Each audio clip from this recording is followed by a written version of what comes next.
Welcome to the Boom Clap Podcast. I'm Rita Rogers. My co-host Cecily is absent for this one today because we're in person, and this is really strange. I was talking to Jessica. So this is my friend Jessica. She's going to record with me today, and I don't even know where to start because I'm sitting here like with someone, and this is abnormal. I've never recorded this way, but it's going to be a really good episode.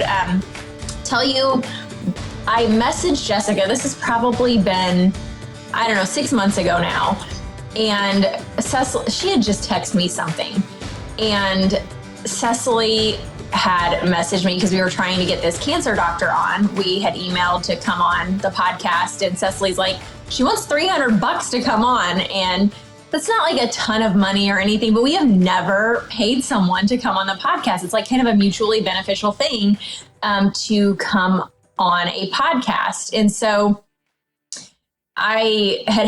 Jessica had happened to message me about something else, and she is a nurse practitioner that focuses in kind of like the natural wellness area, I guess. I just call it integrative. Yeah, okay, integrative. But I was just like, can you believe this?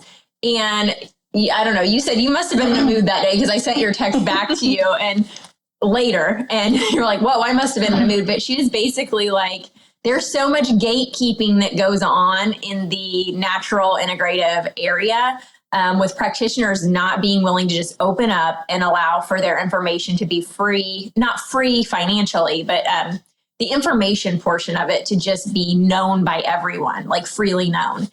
And so later I was speaking with Cecily, and I'm like, this would be actually a good topic because there is a kind of air in the natural wellness sphere now on social media, and it's become about personalities to some extent and things. So anyway, that's what precipitated the conversation, and we're going to talk to Jessica a little bit just about that today.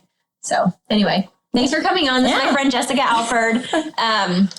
And we haven't really known each other very well for very long. I think during COVID, I worked in the cardiovascular ICU, and then she worked kind of on the sister unit where our patients would go out to once they were graduated from the ICU. And I think another one of our friends maybe connected us through a group text during COVID. I don't even remember how we evolved. I think maybe Katie connected us through a group, and maybe I should have outed her, but I don't know. Through a group text during COVID. But anyway, Jessica just texts me sometimes things, and we talk about things going on in the world, not just health stuff, but just political things, all kinds of things family going on in the world. So anyway, I feel like we, as in this stage of life, we came as fast of friends as you can get. Yeah. And between motherhood and having your kids and just staying really busy. But yeah, so I'm a family nurse practitioner, and I am conventionally trained on all accounts.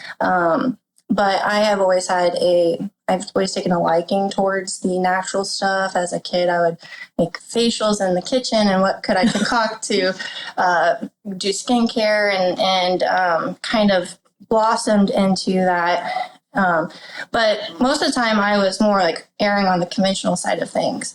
And as I grew into my practice as a nurse, I would just feel like I kept looking around and be like, oh my gosh, there's got to be something more than this, right? And then my mom had cancer, and that's really what like catapulted me into this kind of mindset. And so I became a nurse practitioner, and I felt like with my mom's passing, I was on just a mission to really, honor her after she'd been, after she was gone.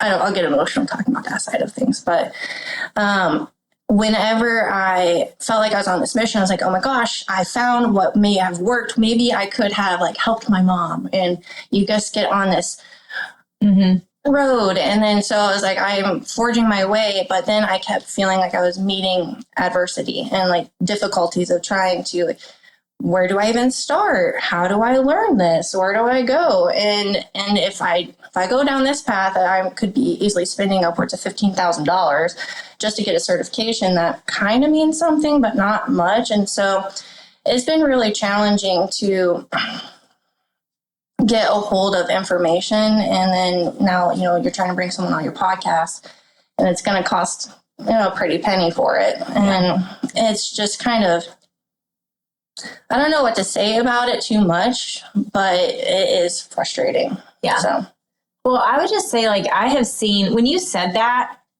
there's gatekeeping within the natural, whatever you want to call it. I mean, I'm just talking about, when I say natural wellness or integrative, I mean any kind of practitioner that's not your typical conventional, PCP within the medical system that's just going to somebody that's more holistic minded.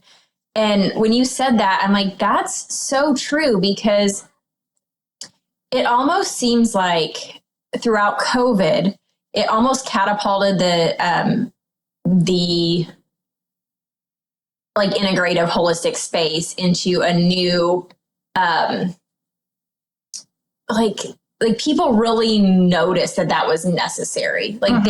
There's something missing from the system of Western medicine, and we need to get back to something else. And we need people who are willing to look at the whole person and the whole body and apply natural treatments and preventative medicine, not in the sense of we're just going to the doctor to get a test to see if we already have something. Preventative medicine in the sense that we're doing something to help our bodies prevent failure of whatever, So I feel like there was a sense that needed to happen. And then during COVID, it almost elevated personalities.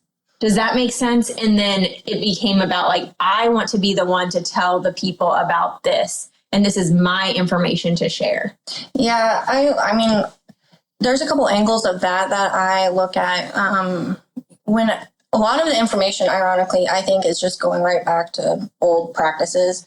It's nothing really new, and but it feels like you're pioneering a new frontier. And so you always want to be the first one with your name out there to receive that type of glory, and draw in more people. That you're drawing in is probably going to mean more income, which is not a bad thing, because this is your livelihood. This is how you feed your family and you take care of things.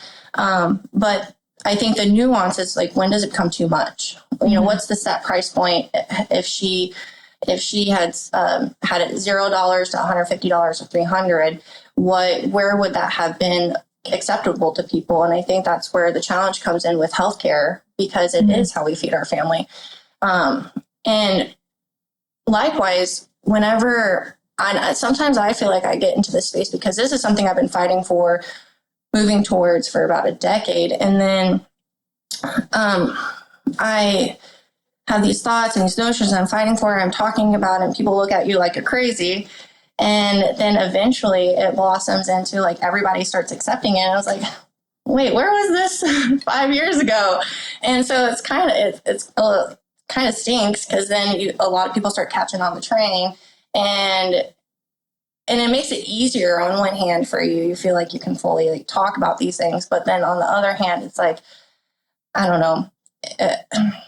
Those were my ideas. I came to that conclusion. Yeah. And then now everybody's taking it and plagiarizing it or running with it. And so that's why setting that price point is important, because what you bring to the table is valuable. But in healthcare, as a practitioner, I feel like I'm always in this limbo of trying to make it affordable for people, but also trying to make it that I can feed my family. Yeah. And I guess my problem wasn't necessarily a price point or anything, because I am absolutely fine with people having to pay for healthcare and things like that. But you're purchasing someone being able to help you. It's just the gatekeeping of the information. Because when if you want to help somebody understand that there is something out there to help you heal from this naturally, or a different way of doing things, that's information, maybe you put it in a book and sell it or something. But if you're just saying there is this other way, it's like a billboard. I feel like podcasts and things are almost like a billboard for the information. And then then there's actually treating it. But I understand what you're saying as far as like being the first person to say something or having these ideas for years, because I kind of feel that way.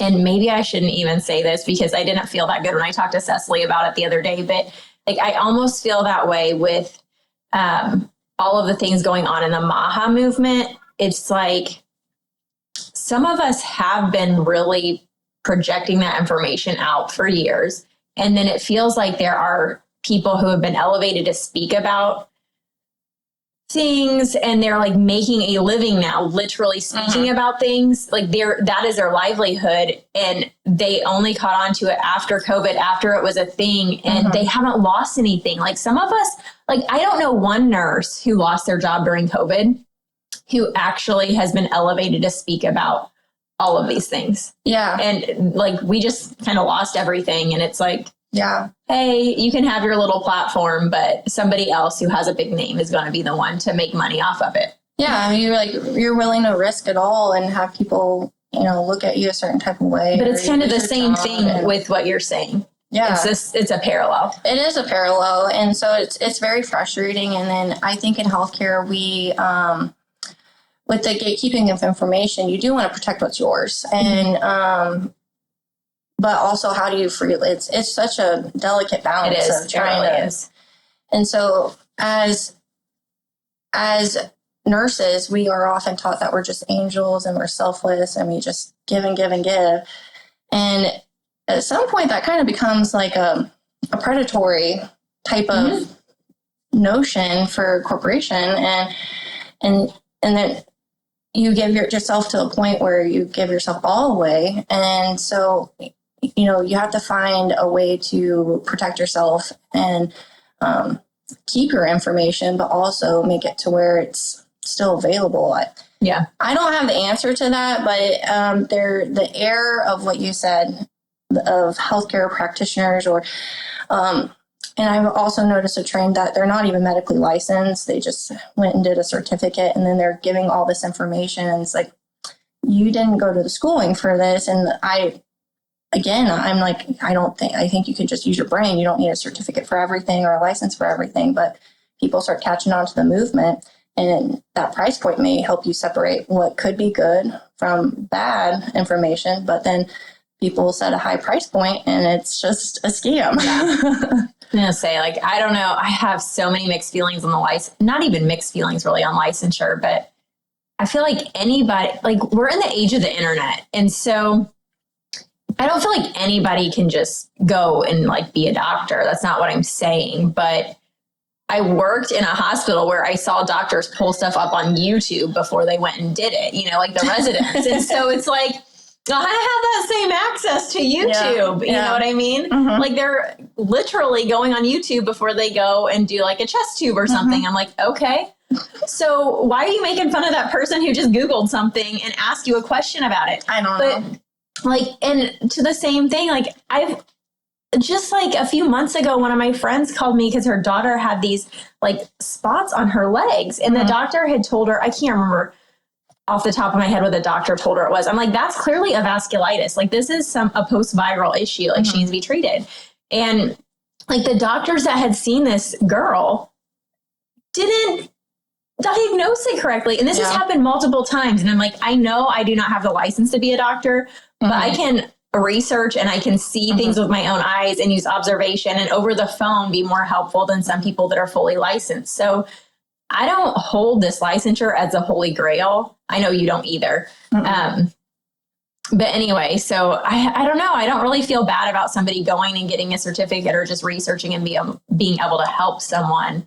It's just like people need discernment on who they're seeking because not everybody has the knowledge. Well, when you asked me to come talk about this, I was like, oh yeah, great. This has been my life. I know like how much adversity I've met to just even get to this point of talking to you about this and my evolution and my understanding of things.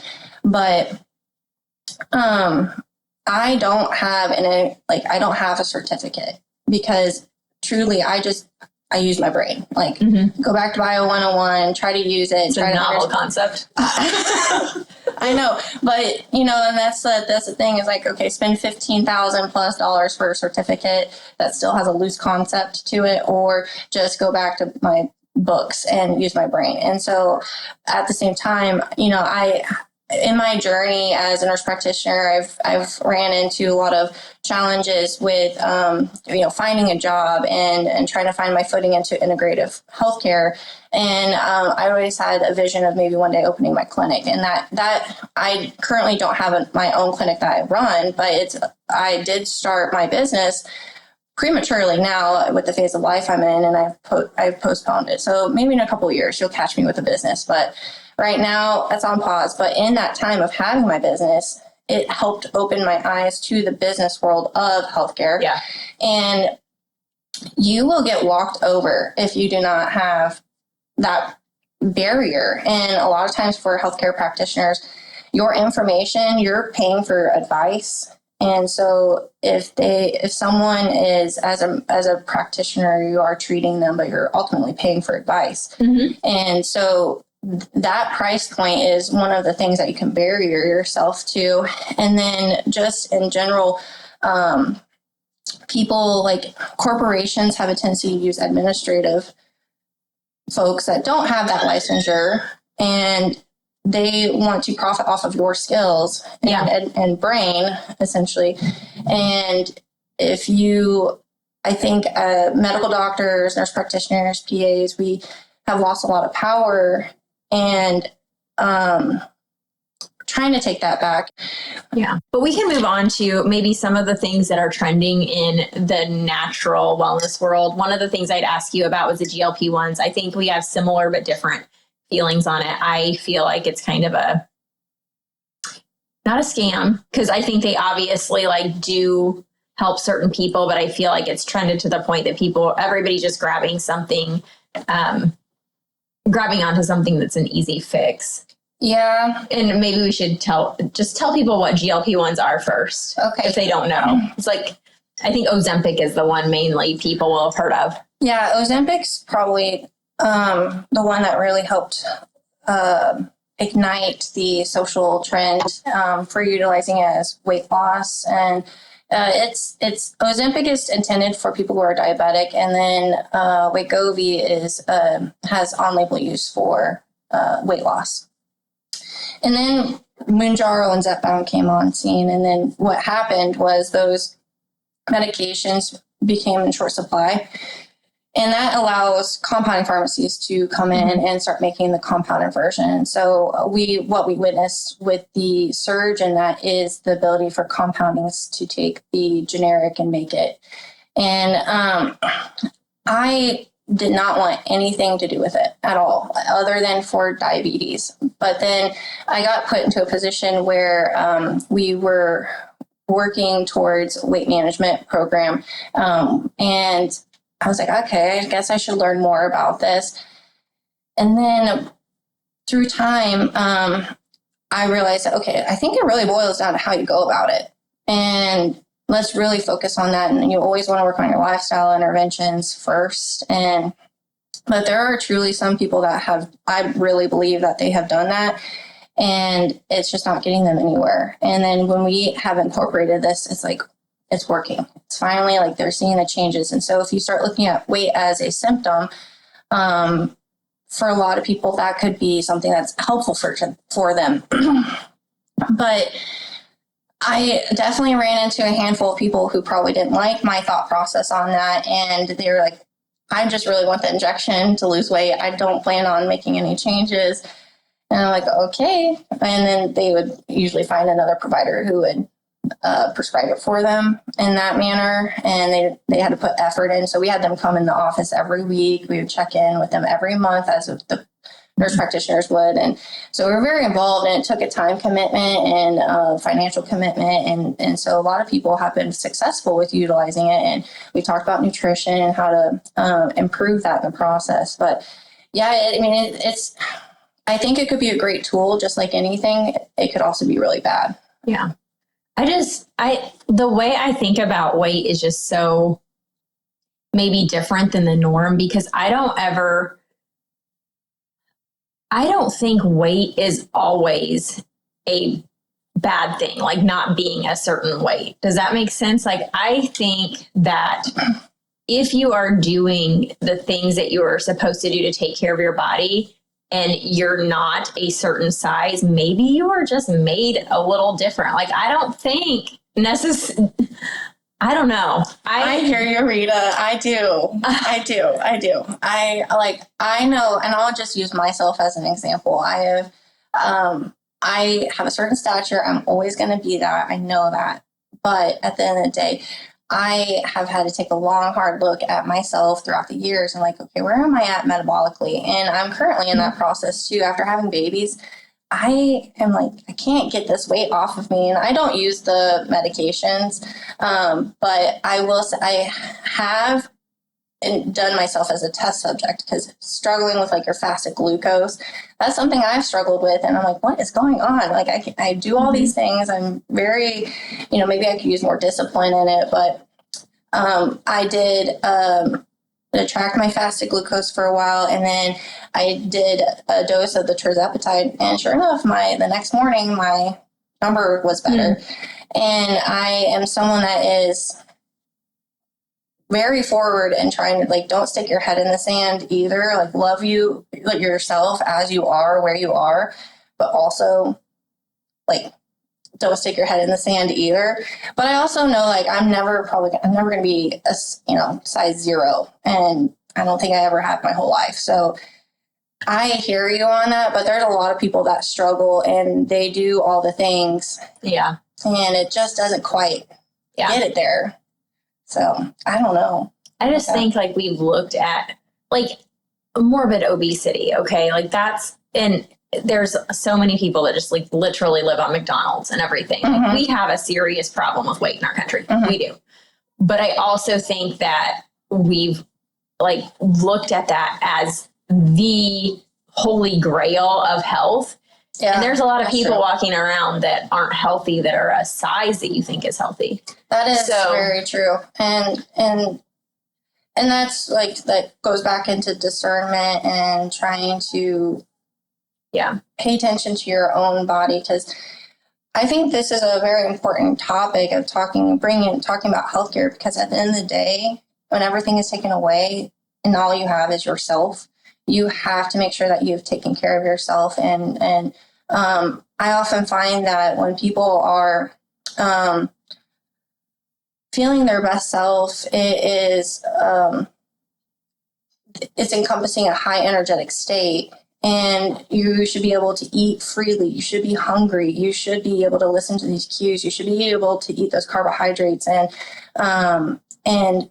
not feel like, if you're struggling with weight gain and inflammation and you're feeling not so great, whether you're a size 5 or you're size 16, you should take a look into that. And because your composition can be completely different, as you're saying. But within the medical realm, we've really gone to numbers and algorithms and just like these external factors to measure your health, labs, everything. Like, I was talking to one of the nurse practitioners years ago that she's probably 20 years older than me. And so when she started working, it was a much different time. And just talking about how like somebody would come in and they could diagnose a problem immediately. Like, they didn't need the lab. They didn't need the test. They knew what was wrong with this person because of observational tools. And so over the years, now you have these young doctors coming in and they need a test for everything. And I'm not saying it's completely wrong to have definitive tests, but it's like they don't know. They have no idea without the test, and they often get confirmational tests afterwards. And it's like we've lost those observational skills in the medical field for other people, but individually we've also lost those observational skills for ourselves, like hunger cues you mentioned. Like people don't even know, like they don't know how they're feeling. They don't know why they're feeling this way. It's like we need somebody else to tell us how we're doing with our health, not necessarily and I'm not saying it's wrong to go to someone else to see how you're doing or to check your labs or any of those things. I'm not saying don't do that. I'm just saying, like, we have lost a lot of that instinctual ability for ourselves. Yeah, well, and so that was one thing that I had like clued me into, like, maybe there's something more that I can do for myself. As a teen, I struggled with my stomach hurting a lot, and having gone to the GI doctor and nothing was found. And I was like, really? That's it? And as a teen girl, I'm like, really? So I, again, I don't really ever bury my head in the sand. And so I was like, well, I think I could do something about this. Sure enough, as I changed my nutrition, started, working on lifestyle interventions, as a teen girl, I didn't have those stomach pains went away. So I felt kind of let down by my medical team, because I was like, why is a 16-year-old figuring out what to do?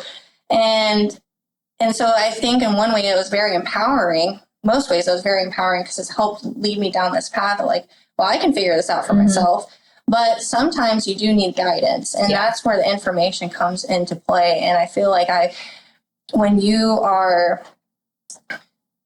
being guided by different information online, I have ultimately been down every probably rabbit hole you can be down, and have explored that option. It didn't work. Explored that option. It didn't work. And I always just kind of looked at myself as a test subject. And now I feel like I'm finally finding free information that's being fairly given out by, like, Dr. Ray Peat. Yeah. And it's starting to work. And he gave his information so freely. And I was like, what? Like, why do more people not know about this? Yeah. So let's talk about that a little bit. So the pro-metabolic, I don't know if you guys have heard about the pro-metabolic movement, I would say a little bit, or trend. And when I talked to you about this before, I'm like, it's a trend in my eyes as far as it's trending, but not like a trend as far as it's just something that's going to pass, like a passing trend. I think it's just trending right now, where people are talking about the pro-metabolic space a little bit. And I really like his philosophy. There's a few things that I don't necessarily agree with, but for the most part. Well, I do really appreciate him, because reading his work is not just helping. Ray Peat, did we say that? Oh, Ray Peat. Ray Peat is who we're talking about. He was a researcher, a biologist, and he was a philosopher. And I think the most interesting part to me about him is that he was a philosopher. And but reading his work has allowed me to have go back to basics 101 a lot better than I have found with the information that I have been given in the integrative world. And reading his content was not just actionable, it was also historical. So he was born in the 1930s, and he just passed away a couple years ago, lived well into his 80s. And in his writings, you will find, like, well, 1976, this happened. And then 1980, this happened. And this is what broke away. And one of the things that he talks about feeds back into what we have been talking about with the gatekeeping of information, is that, for centuries, we had what was called medical empiricism. And that was where things just worked. We didn't have to overthink it. If this herb or this remedy worked, that's what we use, and that's what we apply. But we didn't have all the laboratory setting to actually confirm why, what. You just kind of, like, that's what you utilize. Now, of course, not everything was going to be the best tool or best herbal remedy, but you didn't overthink it. You just used your brain and used it. But then it adapted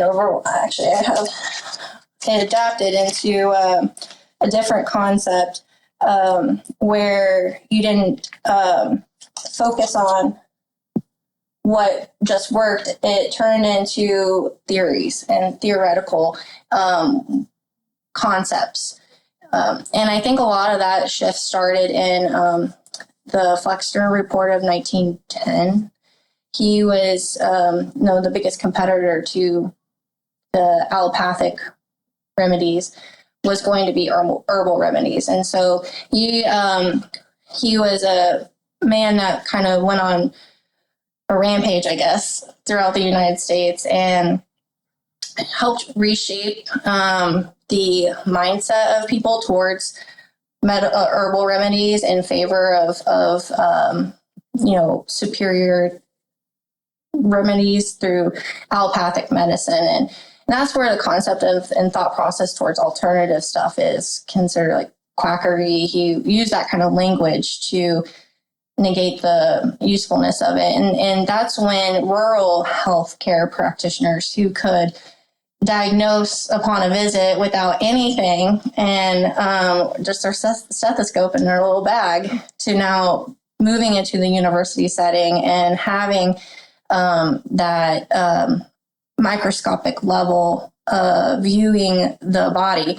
And when you take that reductionist view and your vantage point is microscopic like that, you forget about the big scale. And that is what led to rural communities not having physicians anymore, because you have to go pay to be in this big university, and you are now doing research and getting into tons of medical debt. And then you have to go to the places that can help you pay off that medical debt. And so you're going to the cities, staying in the cities. And then if you do, ever want to have a business out of it, a lot of the technology now that we are utilizing to assess people is insanely expensive, and you have to pay that off. And so then we're moving into a model where we are utilizing pharmaceuticals that are, gatekeeping of information. Again, kind of goes back to the GLP-1s. And for example, like right now we're in a position where we will no longer be able to utilize the generics because there is no longer a shortage, FDA declared, on the branded version. I found that really interesting, that Hims Hers commercial. Did you see it? No. Do you know what I'm talking about though? No. Okay. There was on the Super Bowl that Hims Hers brand or whatever did this whole commercial. I'm going to let you get back to what you're saying, but I just found this really interesting. There was this commercial and they really marketed it like Maha. They were basically talking about how bad pharmaceuticals are in big pharma, and just kind of you thought this was going to be a Maha commercial, but you could see obviously this is not going to be. And then they talk about GLP-1s. They're selling them through the mail to you. And then 3 weeks later, the FDA came out and not going to be able to do that anymore. I'm this place just paid for a Super Bowl commercial. Oh man. I don't know. I just thought it was all very interesting chain of events. My name is Emmy, and I'm Cecily's daughter. I want to tell you all about World Watch News. World Watch News is a 10-minute program that is on every weekday. This is a trustworthy source for current events for kids and teens that is biblically sound. It helps kids like me become critical thinkers who know what's happening in the world. I love watching it every morning with my family, and I think you will too.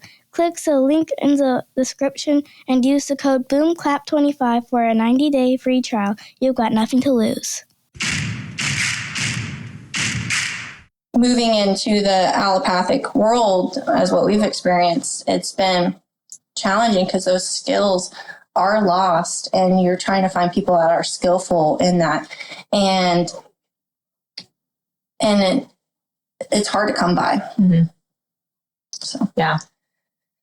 But going back into the Peat stuff, it has been really interesting to me because he is historical and but he is a researcher. And one thing that I really appreciate about his work is that it is a culmination of lots of different research. And so it's not just Peat. He's giving credit whenever you read his stuff to everything that he's saying. He just happens to be at a good, kind of a juncture where he's bringing it all together. Yeah. I didn't know he was a philosopher, but when you said that, I'm that makes so much sense, because really, okay, so we have these conversations on the podcast, and the last probably 4 or 5 people we've had on, they're like, this is getting really philosophical. I didn't expect to go there. And I'm like, I don't know if we bring this out on people or what. But when you said that, I'm like, that is what is missing from healthcare, is just like it's all about these pills, these tests, these medications, like all of these algorithms, this, then that, if this, then that. And like, we've lost this philosophical mindset about what a human is, what our bodies were made to do, who made them. All of these things matter to how we treat somebody medically, you know? And when you lose all of that and it just becomes about all of these external things that we recently came up with, you're completely changing how you care for somebody, and you're completely changing why you're caring for somebody too. Yeah. Well, I had, firstly, before I forget, it literally is missing from the curriculum. Like I actually, before I was headed over here. Even kind of an integrative curriculum, or are you saying just Well, to be honest, Rita, I have kind of pieced together my curriculum. Yeah, I know you said that, but I just wondered. I took one course from what is considered the gold standard for functional medicine, and it was expensive, but it was somewhat fruitful. But I was like, I don't have the funds for that. I need to put my money elsewhere. And so I have a brain, I'm going to use it. And then my continuing education to make ends meet, if you will, I have applied, put money towards that with my licensure. But overall, a lot of my work is coming from my own willpower to learn from different sources. And so it could have been, and that course structure, I don't know. But on my way here, I was like, I often reflect on what the definition of evidence-based medicine is and how it actually has changed since it was first created. And originally that definition was the latest research, but it was a triangle. So no part was greater than the other. It was clinicians' experience, latest research, and patient preferences. And so I come from that model and framework every time I meet someone. So my care, even though I may think that this is the best way for you, but if that's not where you are, let me meet you where you are. Yes. And so even if I don't think that, I hate talking about GLP-1 over and over because there's lots of medications, but even if I don't think that that's the best option that you should go for, that's where they're at. And so how can I help Vaccines, them? That's another one. Yeah. Like, it's just like anything. Like, we could talk about anything, blood transfusions, if that is not your belief system. And so I try to remain very neutral on what your decision is going to be for that, and I try to help it be informed without my added biases. And so in my practice, I hope that people don't even know where I stand on things. But out here, like in conversation, if you ask me, I will tell you, or like right now, I'll be open in conversation. But in my office, it's going to be like, what do you want? This has been my clinical experience and what I have seen happen. But ultimately, here's your options. What would you like to take? And I had, I remember a patient who, she's like, okay, well, coming to me for mental health, and she was interested in the allopathic options. And she's like, well, can I ask you some things about yourself, or wanting to get to know me a little bit better? Because, you're about to change my neurotransmitters and my brain health. And I was like, you're right. I am about to modulate and change your way of thinking with this medication. And it's very important that like, that where I stand or who I am, or, and I think it stays fairly surface level still, but that's really interesting because most people don't even think about that. It took me off guard actually, because I was like, wow, you're right. You don't know me. Yeah. I'm a stranger, and I'm about to give you this medication that's going to change your chemistry. and that's ultimately, I think, does segue into the philosophical part of Peat that I find most fascinating, is that when you look at an organism and their structure, and in theory, he was trying to combat a huge theory that is, I think, has been taking hold or will continue to take hold on people, and that's the rate of living theory. So essentially, you have only so many heartbeats, and then you die. Like you have a set amount of combustion, and then you're out, and that's it. And so there's I guess I don't follow him, but there's a very wealthy person that is currently using himself as a test subject to live forever. Oh yeah, that Bryan. Yeah. Oh gosh, I can't think of his name. Johns. I don't know. Brandon. No, it's right. Bryan Johnson. I don't know. He looks creepy when I look at him. I'm Rita. like, oh, what? I don't know. He does. Like, I shouldn't have said that. Well, he does. He does. He looks a little robotic, and yeah, he's not. Something's not. His energy is missing. Yes. So, because he's doing all these cold plunges, which is also a trend, and there's lots of different things that I think he's doing. And he's trying to slow down his metabolism. I'm just laughing because I saw a meme the other day and it had like some guy beside him. It's like, whatever this guy's name is, Bryan Johnson? I think it's Bryan Johnson. Okay. Well, anyway, it had a picture of him. It's like cold plunges, doesn't eat after like 3:00, like all of these things he does, like blood transfusions. And then it had this guy and he's like weathered. He's like 80 years old. Like, it's like, will live till, for him, the guy that's doing all these things, like will live till, I don't know, 80 or something, and this guy is going to live till 90. It's like chain smokes, was in Vietnam, like all of these things. And I'm like, so true. Yes, it is so true. And so that is one thing. And so the rate of living theory and slowing down your metabolism, his goal actually, sometimes you get random pop-ups on your Twitter feed, and I saw a post of his. He showed his thermometer and his temperature was like 94 or something. It was, I don't know if that's being dramatic or if that was the real number, but it was quite low for what I think a human set point should be.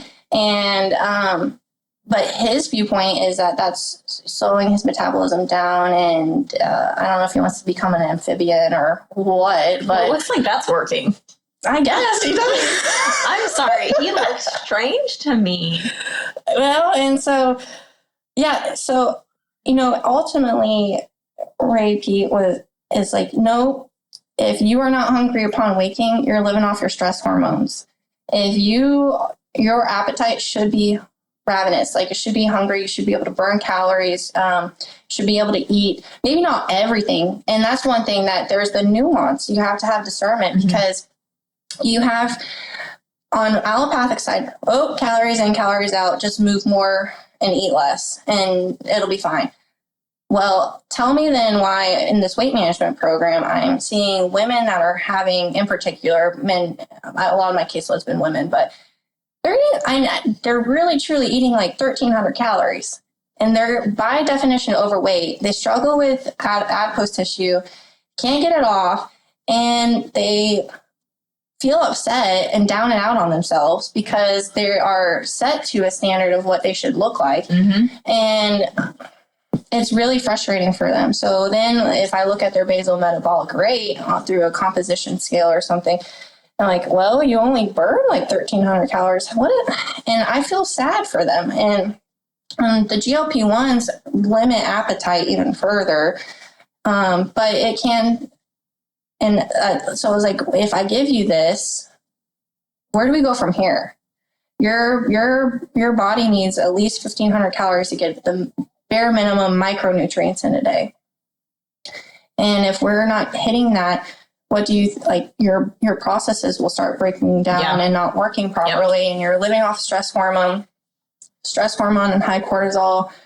That's going to catabolize your muscle, and it's just a recipe for problems and all in the name of vanity. And so if we can shift our thought processes on why we're doing something, and is it rooted in loving yourself and this just, I got to keep going, or is it rooted in how you look?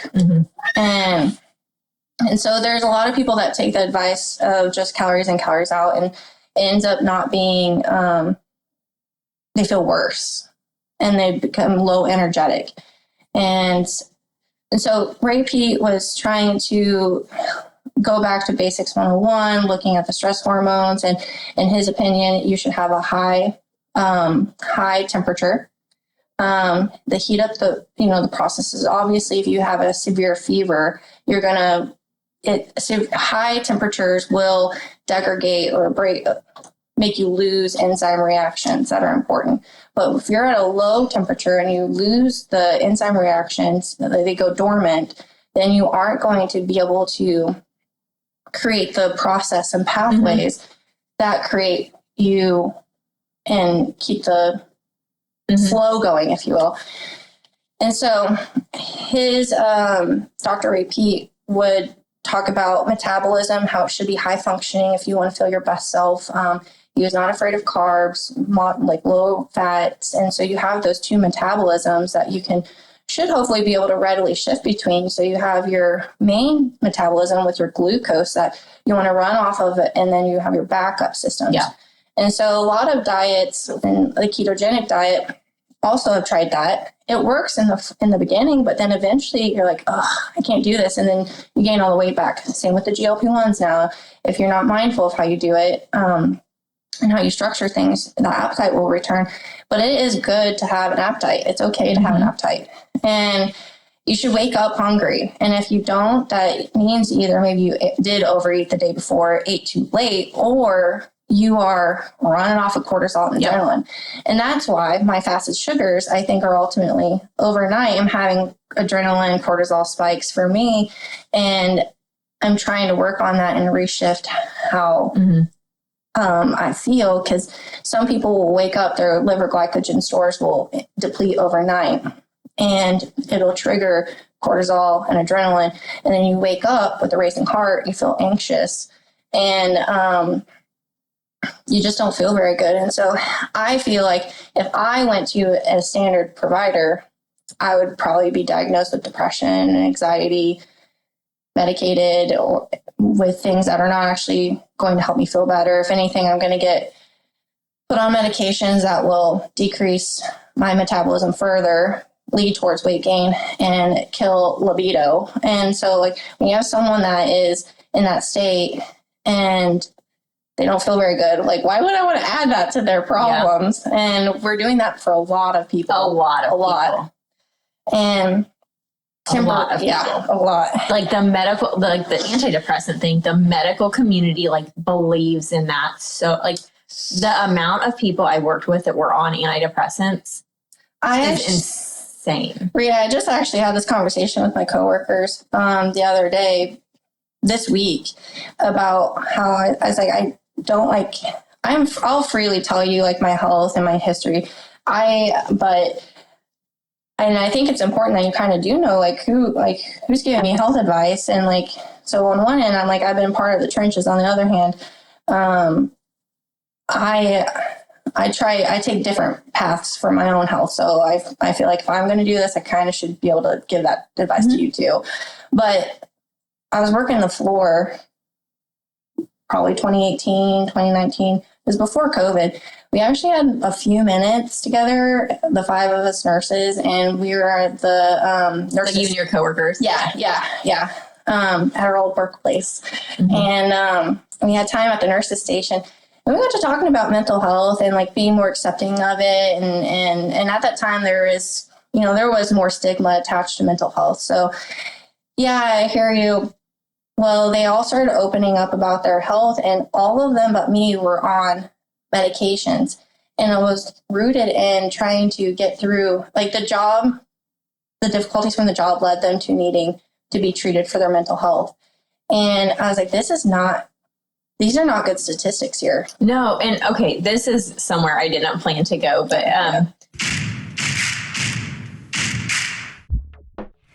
Hey, this is Troy from Apologetics Canada. Have you ever noticed universities don't wait until students arrive on campus to figure out their basketball or volleyball team? Instead, they're actively engaging long before they come onto campus, and it should be the same when it comes to our faith. Research consistently shows that the transition from high school to university and career is a crucial time for faith development. Those students who are equipped and connected going into university and career are often the ones who emerge with their faith intact and are often the ones who share their faith with others. For this reason, Apologetics Canada and Trinity Western University are excited to introduce the first ever Western Youth Summit, happening May 24th, 2025 on Trinity Western University's Langley campus. What is the Western Youth Summit? Well, it isn't another youth rally. Not that those are bad, but this is about identifying, equipping, and connecting students for life in high school and beyond. We're going to have an amazing group of speakers addressing a wide range of relevant topics. There will also be a session in the morning for parents. Students will be connected with trusted Christian ministries from high school to university.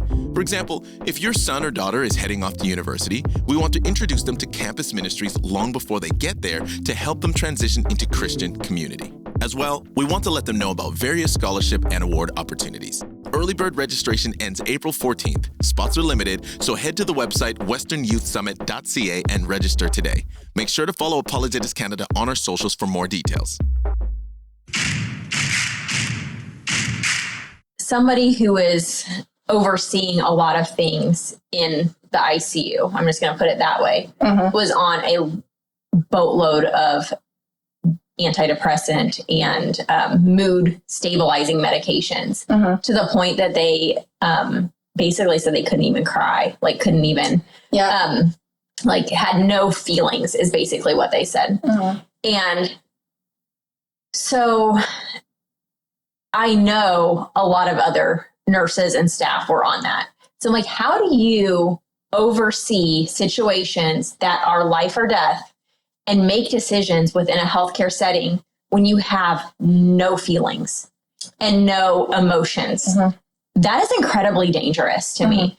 And it was just very interesting getting let go from a job where you have been told that you're great at critical thinking. Like every time you have a review, it's like, she's a great critical thinker.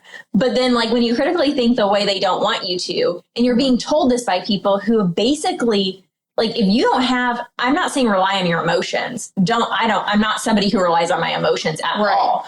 But your emotions are part of your critical thinking skills. And so when you have lost all ability to emote, essentially, how can you adequately critically think and make decisions? Like, I do think that this is something I wanted to talk about for a long time, but I don't really know how to talk about it because it's so personal and you don't want to like out people. But at the same time, it's like, how do you have people running situations that are ultimately going to decide the outcome of other people's lives that cannot feel? Well, I mean, it was shocking to me to see that. And it was sad. And then because I was like, what's missing? Like, why? I never want to hold myself to a pedestal, but like, what is different about me that's allowing me to cope? Like, I have my down days and I'll feel sad or like I'll feel low energy and I'll get in funks and you know, last year was a huge funk for me. And it's to the point where my husband, who very lovingly told me, he's like, I think you should talk to someone. And I was like, no, I'm not doing it. And that was fine. That's so funny because I'm in a mental health focused facility, and I'm referring all the time to therapists, but I was like, I don't want that. And I was like, no, I feel like something's up with my physical health and it's affecting my mood and my spiritual health. Yes. And so none of it's separate. No, it's not. And so I was like, if I go and talk to someone and a therapist, I'm not sure if it's going to hit home to what I need, because I think mine's rooted in physical, and so some other really truly need trauma processing or whatever. But no, I was like, I don't agree with that assessment. I'd be probably put onto a medication that just makes me more tolerant. And that tolerance level, like things that you used to not be tolerant of, you now just become tolerant of. And I don't think that's healthy. Just like if you stay in the same situation that could be traumatic or not helping you become your best self, and am I making sense? Yeah. Okay. Yeah. and I don't know, the whole it's hard to talk about because when you talk about it, like we were talking before we got on here about how it's so hard to talk about some things publicly now, not because you don't want to, but because people really don't hear well. Like people don't listen well. And so it's almost like you can start talking about something and people let their bias kick in and they jump to the conclusion of what you're going to say instead of like just hearing what you say. And so I'm not saying like, don't talk about your emotional problems. Don't just cover everything up or mask things. That's not what I'm saying. I'm not denying that there are problems with people's mental health, that there's stress in the ICU that, you need to deal with. I'm not saying that at all. Those are real things, but it's just interesting to me the amount and number of people that jump to the pharmaceutical and that are on it. And I think it is a major problem in our country in many ways. And one of the ways that I think it's a problem is how we're dealing with certain situations, because it's changing the way our bodies and brains function. And we're not thinking about that. Yeah, well, and I think a lot of it is your ability to process. If you become more tolerant of something and you just don't have the emotions, if you don't have the emotions there, you're not going to, what is there to process? Yeah. And so I always say like emotions are real, but what you are having the emotion over may be irrational. Yeah. And so if you don't have that ability to process through it, because it's being medicated away, it's so nuanced, because I don't want people to hear this and be like, we're just breaking through the barriers, I feel, of mental health and trying to give some love to people that have not felt love because of how they're experiencing and what their reality is. But then also, again, let's not bury our head in the sand. Yeah. And why are we in this state? Is it trauma? Is it something that we need to process there, or what's the root cause to it? And a lot of it is algorithm and going into like, why do we even give SSRIs the first? And this goes back to the medical empiricism now leading over, you lose the philosophical side of things. And then it's just allopathic, and then you have your protocols. Yeah. And then you have what we call evidence-based medicine. And it's just accept it. Whenever we went to this model of trying to understand everything, we had a bunch of theories that we just went with. And even in the last couple of years, there's been articles coming out about SSRIs and how it's, that was just a theory and it was never actually proven fact, but it's our first line treatment still. And so then it doubles into like going back to what I think is evidence-based and not including my biases into it, is like, what does the patient want? What do they feel is best for them? And that is one of the several tools in the toolbox. And if that's what they want, and I try to be mindful of how we go about it, but it's a challenge. The whole thing is a challenge. This whole topic is a challenge because there's so many facets to this, I think, in our culture. And I don't really want to get into all of it because it'll go another hour, but like, I know, probably about now. Yeah. Right at an hour. But, it's just like, I think there's so many things to it. People are weak. We've been allowed to be weak, and people do have a lot of baggage. People call it trauma, but I feel like that word is so overused. Like there's real trauma, in my opinion, and there's things that happen to you that are bad, but trauma is a buzzword. I feel like there's generational sin. I think that is a huge portion of it.